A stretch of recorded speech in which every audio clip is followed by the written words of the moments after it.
বন্ধুরা, ইতিহাস কি তার সবচাইতে ভয়ঙ্কর রূপে আবারও ফিরে আসছে?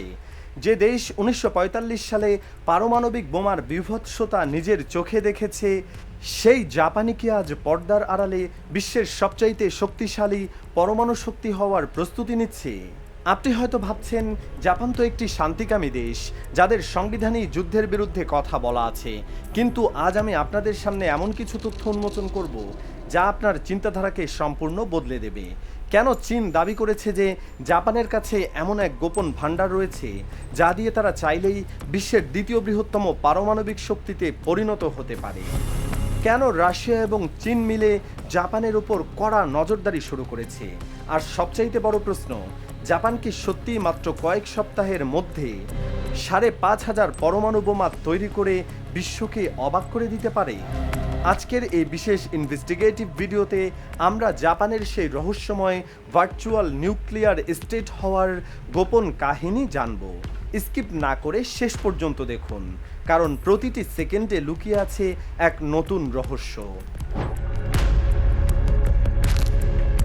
এশিয়ার ভূরাজনীতিতে বর্তমানে বারুদের গন্ধ। দক্ষিণ চীন সাগর থেকে শুরু করে তাইওয়ান প্রণালী, সবখানেই অস্থিরতা। কিন্তু এই উত্তেজনার আগুনে ঘি ঢেলে দিয়েছে চীন। সম্প্রতি মস্কোয় নিযুক্ত চীনা রাষ্ট্রদূত ঝাং হানহুই রাশিয়ার রাষ্ট্রীয় বার্তা সংস্থা তাসে একটি নিবন্ধ প্রকাশ করেছেন।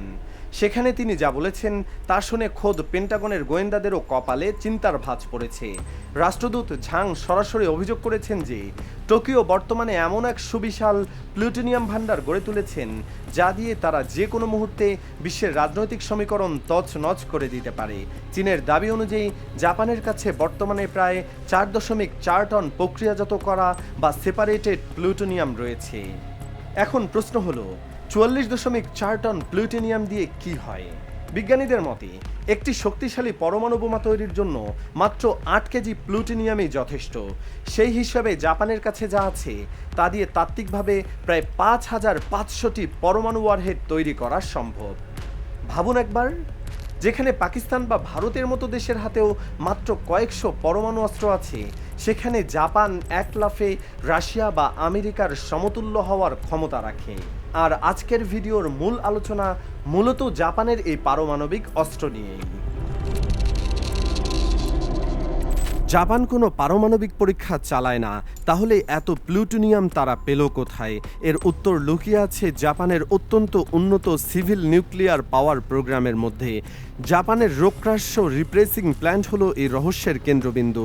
জাপান বিশ্বের সেই হাতে গোনা কয়েকটি দেশের মধ্যে একটি যারা প্লুটোনিয়াম রিসাইকেল বা পুনর্ব্যবহার করার প্রযুক্তি আয়ত্ত করেছে। সাধারণত পারমাণবিক বিদ্যুৎ কেন্দ্রে ব্যবহৃত জ্বালানি থেকে প্লুটোনিয়াম আলাদা করা হয়। জাপান দাবি করে তারা এটি কেবল বিদ্যুৎ তৈরির জন্য করছে, কিন্তু চীনের দাবি জাপান আসলে পিসফুল বা শান্তিপূর্ণ ব্যবহারের দোহাই দিয়ে বিশ্বের সবচেয়ে বড় অস্ত্রের কাঁচামালের মজুদ গড়ে তুলেছে। বেইজিংয়ের নিরাপত্তা বিশ্লেষকদের মতে এটি একটি সুদূরপ্রসারী হেইজিং স্ট্র্যাটেজি, অর্থাৎ সরাসরি অস্ত্র তৈরি না করলেও অস্ত্রের কাঁচামাল এমনভাবে হাতের কাছে রাখা যাতে দরকারে স্ক্রু ড্রাইভার দিয়ে টিপলেই কাজ শুরু করা যায়। একে বলা হয় প্যারাসাইট নিউক্লিয়ার ক্যাপাবিলিটি। পরমাণু বোমা কেবল বানালেই হয় না, তার শত্রুর উপর ফেলার জন্য শক্তিশালী মিসাইল লাগে। জাপানের কি সেই সক্ষমতা আছে? অবশ্যই আছে। জাপানের মহাকাশ গবেষণা সংস্থা জাক্সা বিশ্বের অন্যতম সেরা রকেট প্রযুক্তি তৈরি করে। তাদের এপসিলন সিরিজের সলিড ফুয়েল রকেটগুলো আসলে কি? প্রতিরক্ষা বিশেষজ্ঞদের মতে একটি সলিড ফুয়েল রকেটকে সামান্য মডিফিকেশন করলেই তা আন্তঃমহাদেশীয় ব্যালিস্টিক মিসাইল বা আইসিবিএম এ রূপান্তর করা সম্ভব। সলিড ফুয়েল রকেটগুলো খুব দ্রুত লঞ্চ করা যায়, যা যুদ্ধের সময় অপরিহার্য। এছাড়া জাপানের রয়েছে টাইপ 12 স্ট্যান্ড অফ মিসাইল এবং হাইপারসনিক মিসাইলের তৈরির প্রযুক্তি। অর্থাৎ জাপান যদি আজ সিদ্ধান্ত নেয় যে তারা পরমাণু অস্ত্র বানাবে, তবে তাদের ডেলিভারি সিস্টেম বা মিসাইল পাওয়ার জন্য কারো কাছে হাত পাততে হবে না। তারা ইতিমধ্যেই প্রযুক্তির সবকটি ধাপ সম্পন্ন করেছে। জাপানিদের মধ্যে ঐতিহাসিকভাবে একটি নিউক্লিয়ার অ্যালার্জি কাজ করে। দ্বিতীয় বিশ্বযুদ্ধের সেই দুঃসহ স্মৃতি তাদের মজ্জাগত। এ কারণেই 1971 সালে জাপান তাদের বিখ্যাত 3টি অপারমাণবিক নীতি প্রবর্তন পরিবর্তন করেছিল, যেখানে বলা হয়েছিল জাপান কখনো পরমাণু অস্ত্র তৈরি করবে না, রাখবে না এবং নিজের ভূখণ্ডে আনবে না। কিন্তু গত কয়েক বছরে জাপানের জনমতে এক বিশাল পরিবর্তন এসেছে। উত্তর কোরিয়ার একের পর এক মিসাইল জাপানের ওপর দিয়ে উড়ে যাওয়া এবং চীনের ক্রমবর্ধমান আগ্রাসন টোকিওকে তার নীতি বদলাতে বাধ্য করছে। জাপানের সাবেক প্রধানমন্ত্রী শিনজো আবে মৃত্যুর আগে ইঙ্গিত দিয়েছিলেন যে জাপানের উচিত আমেরিকার সাথে নিউক্লিয়ার শেয়ারিং বা পারমাণবিক অস্ত্র ভাগাভাগি করার বিষয়ে আলোচনা করা। বর্তমান প্রধানমন্ত্রীও জাপানের প্রতিরক্ষা বাজেট দ্বিগুণ করার ঘোষণা দিয়েছেন, যা দ্বিতীয় বিশ্বযুদ্ধের পর জাপানের সবচাইতে বড় সামরিক শক্তি বৃদ্ধি। বিশেষজ্ঞরা সতর্ক করছেন যে জাপান যদি পরমাণু অস্ত্রের পথে হাঁটে তবে তা হবে একটি প্যান্ডোরাস বক্স খোলার মতো, অর্থাৎ এমন এক বিপদ যার নিয়ন্ত্রণ করা যাবে না। জাপান যদি পরমাণু অস্ত্র তৈরি করে তবে দক্ষিণ কোরিয়াও বসে থাকবে না। এক সমীক্ষায় দেখা গেছে দক্ষিণ কোরিয়ার 70% মানুষ এখন নিজেদের পরমাণু অস্ত্র চায়। এরপর হয়তো তাইওয়ান বা ভিয়েতনামও একই পথে হাঁটবে। চীন কেন ভয় পাচ্ছে? কারণ চীন জানে জাপান যদি একবার পরমাণু শক্তি হয়ে যায় তবে এশিয়ায় চীনের একচ্ছত্র আধিপত্য শেষ হয়ে যাবে। বেইজিং তাই আন্তর্জাতিক আণবিক শক্তি সংস্থা বা IAEA এর কাছে বারবার দাবি তুলছে যেন জাপানের 44 টন প্লুটোনিয়াম অবিলম্বে সরিয়ে নেওয়া হয়। কিন্তু জাপান বলছে তাদের সব কার্যক্রম স্বচ্ছ। এখানে প্রশ্ন ওঠে, স্বচ্ছতা আর গোপনীয়তার মাঝখানের রেখাটি আসলে কতটা পাতলা? অনেকেই প্রশ্ন করেন, আমেরিকা কি জাপানকে পরমাণু বোমা বানাতে বাধা দেবে না? এখানে একটি সূক্ষ্ম খেলা আছে। আমেরিকা চায় না জাপান সরাসরি পরমাণু অস্ত্র বানাক, কিন্তু আমেরিকা চায় জাপান এমনভাবে শক্তিশালী হোক যাতে চীনকে চাপে রাখা যায়। ইউক্রেন যুদ্ধের পর আমেরিকা বুঝতে পেরেছে যে তার বন্ধুদের নিজেদের রক্ষা করার ক্ষমতা থাকা জরুরি। তাই হয়তো আমেরিকা জাপানের এই বিশাল প্লুটোনিয়াম মজুদের বিষয়ে জেনেও না জানার ভান করে আছে। এটাকে বলা হয় নিউক্লিয়ার আমব্রেলা বা পরমাণু ছত্রছায়ার বিকল্প ব্যবস্থা। বন্ধুরা, জাপান কি সত্যি ঘুমন্ত দানব?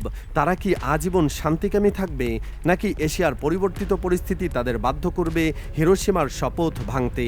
চীনের এই দাবি কি কেবল জাপানের ভাবমূর্তি নষ্ট করার চেষ্টা, নাকি আগুনের পেছনে ধোঁয়া আছে? জাপানের কাছে থাকা 5500 বোমা তৈরির ক্ষমতা আজ বিশ্বের সবচাইতে বড় রহস্যগুলোর একটি। যদি কোনোদিন টোকিও তার এই ভার্চুয়াল শক্তিকে বাস্তবে রূপ দেয় তবে সেই দিনটি হবে মানব ইতিহাসের এক নতুন মোড়। আপনার কি মনে হয়, জাপানের কি উচিত নিজের নিরাপত্তার জন্য পরমাণু অস্ত্র তৈরি করা, নাকি এটি করলে বিশ্বের ধ্বংসের মাত্রা আরও বেড়ে যাবে? চীনের এই ভয় কি যৌক্তিক? আপনার মূল্যবান মতামত আমাদের কমেন্ট বক্সে অবশ্যই জানান। আপনাদের কমেন্ট আমাদের নতুন ভিডিও তৈরি করতে উৎসাহিত করে। ভিডিওটি ইনফরমেটিভ মনে হলে একটি লাইক দিন এবং আপনার বন্ধুদের সাথে শেয়ার করুন, যাতে তারাও এই চাঞ্চল্যকর তথ্যটি জানতে পারে। এশিয়ার ভূরাজনীতি, সামরিক শক্তি এবং অজানা ইতিহাস নিয়ে এমন আরও দীর্ঘ এবং তথ্যবহুল ভিডিও পেতে আমাদের চ্যানেলটিকে এখনই সাবস্ক্রাইব করুন এবং বেল আইকনটিকে ক্লিক করে রাখুন। দেখা হচ্ছে পরের কোনো বিস্ফোরক ভিডিওতে। ততক্ষণ পর্যন্ত সচেতন থাকুন, নিরাপদ থাকুন। ধন্যবাদ।